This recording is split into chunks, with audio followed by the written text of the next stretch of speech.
Hey guys, it's Rick again, and we are on day 17 of the 30-day wholesale challenge. Today's topic is how to build confidence when talking with your motivated sellers. And I love this topic because it's actually one of the biggest questions me and Zach get is, how do you get so much confidence talking to sellers? Bottom line, the number one overriding factor that will give you the most confidence is experience. And I know what you're saying, well, Rick, I'm just starting out, I don't have any experience. You're right. Everybody's got to start somewhere. So your experience starts with the first seller you deal with. The more and more you do it, the more confident you're going to get. But today I want to share with you the tips I've learned over the years to build the framework of confidence, because you're going to have to exude confidence within yourself, and then you're going to have to gain the confidence of the seller, and you have to set the right attitude when you go. So the first tip to share with you is, when you guys have competition, and you will have competition, it's going to come from realtors, it's going to come from other wholesalers, it's going to come from fix and flippers, is people like to talk. Wow, why would you ever go with so-and-so? And I will tell you this right now, no negative talk. Why? Because when you talk negative, even if your competition is bad, it makes you look bad. And so rule number one is, when people want to talk smack and your competition will talk smack about you, is if you stay in a positive light, you actually gain the most confidence walking out of there in the seller's eye.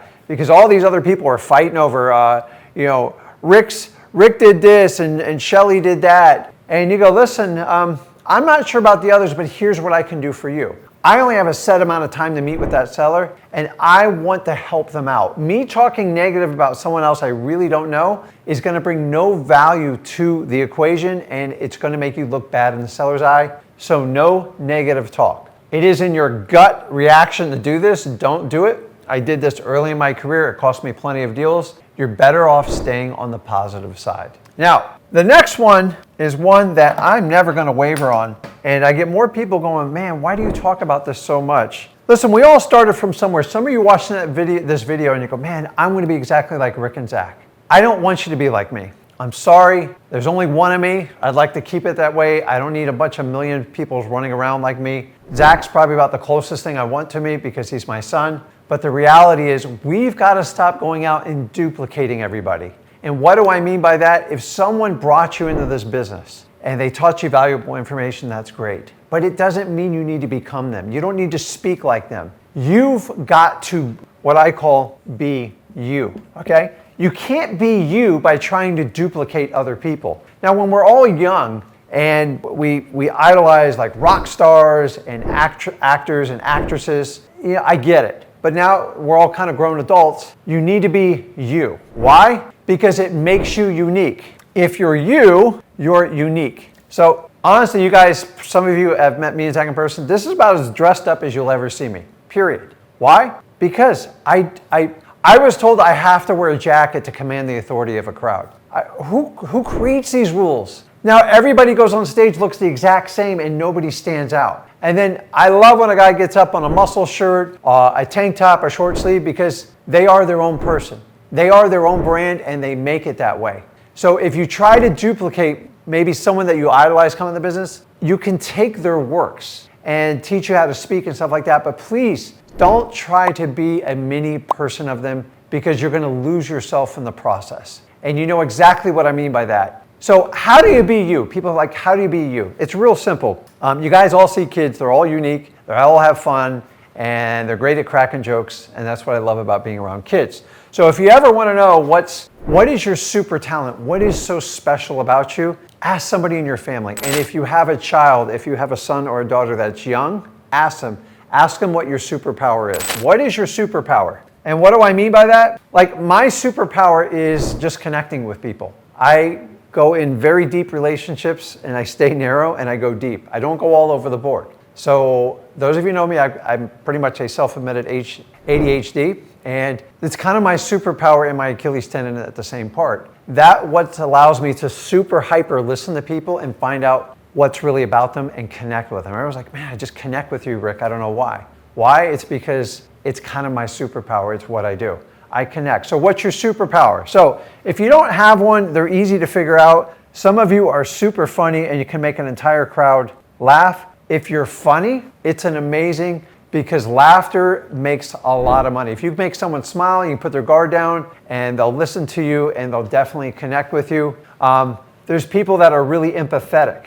If you do that, you'll do really well with probates because you can feel other people's pain. Some of us are just born with this stuff. I can't explain it, but whatever God gave you as his gift, amplify it. But if you try to duplicate somebody else, you're just smothering it and you're not being you. And what does this all lead me to? I'm telling you right now. Let me put that back up there. If you be you, how do you be you? You have to be authentic. And what do I mean by authentic? You've got to be comfortable in your own skin. Because if you're not, from my years of sales training for companies that actually sold products to people that never really needed it, and that's what most sales is, you have to be comfortable in your own skin. Because if you're not comfortable in your own skin and you try to be somebody else, or you try to do something you don't believe in, you get wildly uncomfortable, your confidence gets shattered, and you fall apart.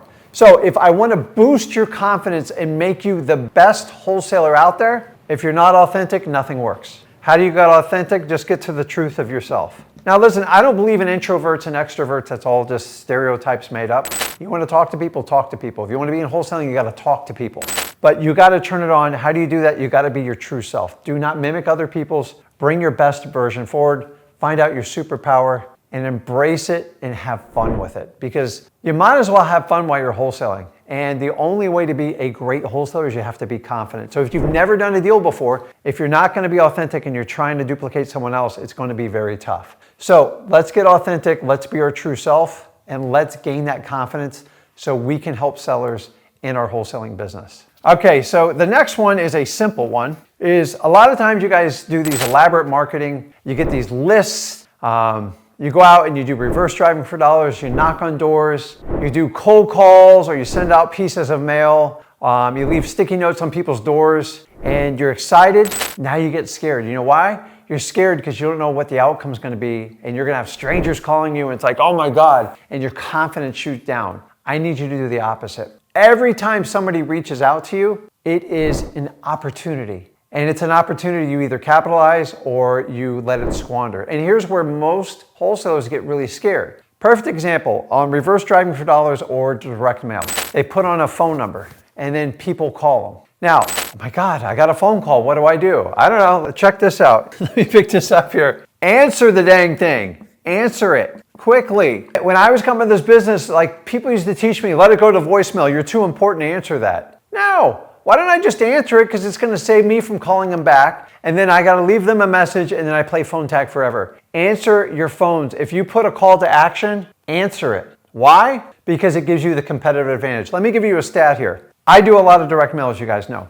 Now, on average, the average customer will get 7 to 9 pieces of direct mail. I study this all the time. If you ever want to learn about your customers, especially in direct mail, when you go meet with them, tell them to give you all their direct mail. They love to keep it. They just find it fascinating. And you're going to find 20, 30, 40 pieces of direct mail. You can find the content and everything, but you find out so much about the repetition people are sending it, what the information on it. But the bottom line, I would walk in and on average in a month, the average seller will get 7 to 9 pieces of mail. And you know what they do? Here's the first piece, second, third, fourth, fifth, and sixth. So I would always be, I don't know, I always seem to be like number 4. So they'd call this one. Guess what? Voicemail. Next one they call. Another voicemail. Number 3, it was just busy. Another one ever. They get the 4, they get the Rick. Guess what? And they call. Hello? Hey, do I have the right person? You guys buy us? Yeah, you got the right person. My name is Rick. I probably sent you a postcard and you're giving me a call back. How are you doing? They're literally in shock. You know why? Because 75% of the people don't pick up their phone. Don't be that person. Answer your phone. I don't care if you've never done a deal before. It is an opportunity. The more opportunities you have, the better your odds of getting a successful wholesale deal. So you have to be confident in answering the phone. This is not a part to get scared. Look at it as an opportunity and seize it. Now, once I get that call, I'm going to wow them like, hey, I'm here. I always answer my phone. I am a private individual. I want to help you out. I'm going to go through the qualification. I taught you how to do that in one of the earlier videos, and you can go through and qualify them. I already taught you how to do it. So you have the confidence on how to qualify them. Now you just got to answer the phone. And then I'm going to do another technique where I'm basically going to put an iron dome around this lead. And here's how it goes. When I'm done, I don't want them to call postcard 5, 6, or 7. How do I prevent that? Hey, Mr. Seller, I really enjoyed our conversation. I had a great time with you. I'm really looking forward to come out and seeing the house tomorrow morning.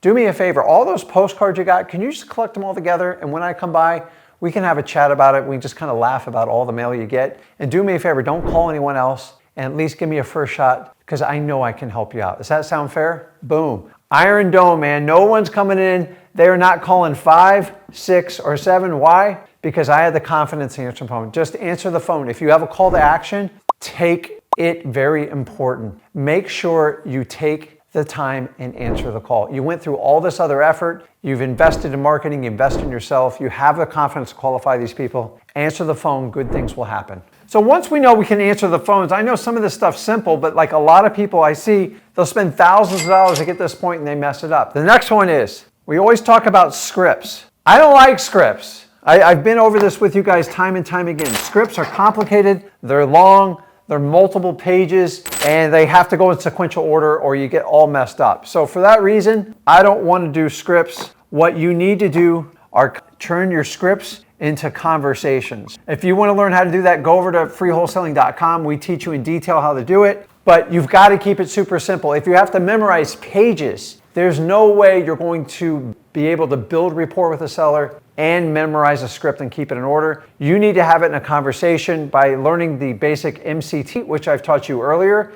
and you can learn it over freewholesaling.com. Hey, what's your motivation? Great. Why are you selling the house? They go, hey, Rick, I want to sell it in the next 45 days. Oh, okay, time frame. I got that one down. Now I just got a C and a P left. Hey, Mr. Seller, can you tell me a little bit about the house? And I'm like, okay, there's one more. Which is it? Oh yeah, P for price. That's it. Bingo. I don't have to memorize anything, and I can flow through a conversation. So basically, MCT, if they start out with a time frame, you can fill that out. Okay, that one. Then you can ask why they're selling the house. Do that one. Okay, CP. Oh, can you tell me a little bit about the house, seller? Bingo. And then you can ask, what do you need to get for the property? By doing that, it is a naturally flowing conversation that you don't get a lot of ums, but hold on, and you're flipping pages. Guys, turn your scripts in the conversation. It will change how you talk to motivated sellers. So we're talking about confidence state and how to build it, especially in the beginning of wholesaling. Confidence. And one of the big unknowns that sellers have when you meet with them is they don't know what to expect. So if it's an unknown, then you need to do the opposite. What do? You make it known. How do you do it? You set an expectation. And it simply goes like this. And by the way, all the details are on freewholesaling.com. It says, Mr. Seller, I tell you what, I'm going to take about 45 minutes to meet with you today. I'm going to get to know a little bit more about you. I'm going to learn a little bit more about your house, and we're going to have a good time. And at the end of the conversation, you're going to be left with the decision to make. You're going to say, listen, Rick's the greatest guy I ever worked with, and I want to move forward and sell my house. Or you can decide, this is not a good fit for me, it's not going to work, and my answer is absolutely no. No, regardless of what decision you make, I'm going to help you sell your house either way. So are you okay to make that yes or no decision? Keep your mouth shut. If they nod their head, make them say yes or no to confirm it. Why? Because number one, I set an expectation. I told them what the time frame was, and I told them at the end, we want a decision. Because there's only 2 people there on average, sometimes there's a husband and a wife, and maybe another family member, they will hold their word to their bond. And the reason I do that is at the end of the conversation, if they give me a maybe, then I can go back to the upfront agreement and say, listen, remember we agreed to make a decision today? You kind of put back their own promise on them, and it will at least point them in the right direction. And that will get rid of your maybes, or as I call it, your backup prom date, because this is the number one problem when you're brand new in wholesaling is people give you maybes because you don't know how to get them to get an answer. Now remember, we're not salespeople, we're guides. A good guide is always going to set the expectation up front. If you do that, it will pay huge dividends at the end of your conversation. Guys, make sure you do the upfront agreement and let people know what to expect. Also, sometimes you're meeting with them, they want to know who you are. Send them a picture to show them what you look like. Let them know what kind of car you're pulling up in. We're in a different world today. Nobody knows what people do, what they look like. So put their anxiety at ease by giving them an expectation in the wholesaling process. Now, the next one is a pretty cool technique that I've learned over the years. This works when you have an appointment with a seller and they've told you, I'm meeting with this wholesaler, and then I'm meeting with a realtor, and then I got one other wholesaler to meet with. And when you're brand new, you're just like, what? Like, what do? It's simple. You are going to use the first last method. And what do I mean by this? I use this often and early in my first 7 years of wholesaling. Why? Because it worked. Because the reality of how all conversations go is who's ever first makes the best impression, and who's ever last makes the best impression, and everybody else in between gets forgotten. So you have to go through your normal qualification process when meeting with the house. And so say you're sandwiched in the middle. I don't care if you're the first one or the last one. Ideally, if you're scheduled first, so say you have a 10 a.m. Appointment, that's you. And then they're meeting with someone at 11, and then they're meeting someone at 12. Go get that first appointment if you can. That's crucial. Get the first appointment, make a great impression, nothing negative like your normal process, and just be the nicest person you possibly can. Be authentic, be who you are, be confident in yourself. And then just say, listen, I tell you what, when are you meeting with the last one? Yeah, I'm meeting with them at 12 p.m.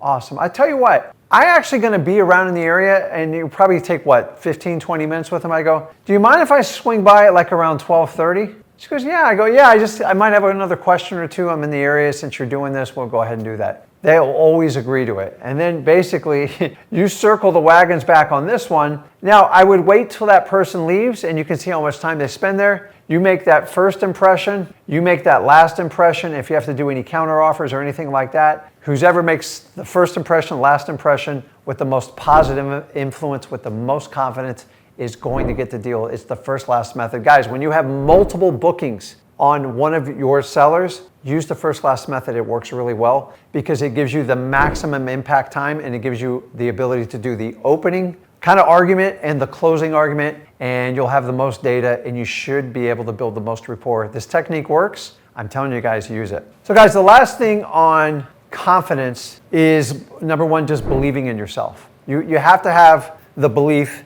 that every seller you come in contact with, that you are the best opportunity to buy their house. And if you believe it, your confidence shoots to the roof. I still this day know every seller I meet with, I am their best solution for it. I'm convinced of it. That's why I know I'm the best person to go out and represent my company when I do it, my employees and everybody. And you got to do that. Now, here's what you have to do. Whenever you're talking to a seller, you're going to do a contract. The first contract you have with your seller is always verbally.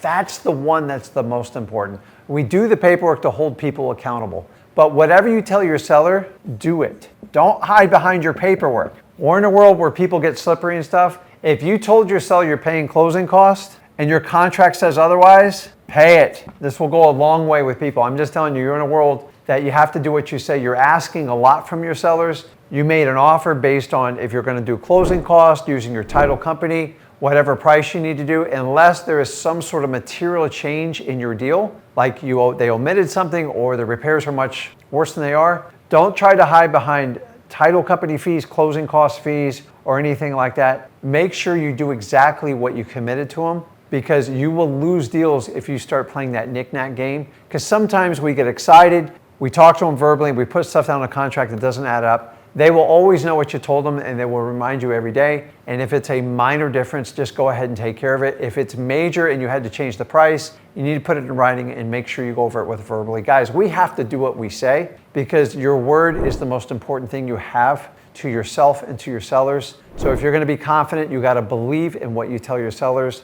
Don't overlook this, guys. So guys, you got to understand, when it comes to creating confidence with your motivated sellers, even if you've never done a deal before, it has to come from you inside first. You have to believe you are the best solution for your sellers, and then you have to back it up with the conviction, no matter what people come out with me, either family, friends, relatives, neighbors. I am committed to wholesaling. I'm going to go out and help people. I know it's going to be a bit of a struggle in the beginning, but I'm going to embrace the journey and I'm going to enjoy it, because if you're confident in yourself and you're your true authentic self and you truly want to get financial freedom and become financially free, I can't think of anything better than wholesaling. I want this for you, because your confidence will explode. But even if you've never done a deal, you've got to start with the right confidence. Make sure you use this video, go back and replay it, go over to freewholesaling.com, get more tips on that. And guys, this is day 17 of how to build your confidence with motivated sellers in our 30-day challenge. I'll see you guys in the next video. This is Rick. Make sure you smash that like button, hit that subscribe button,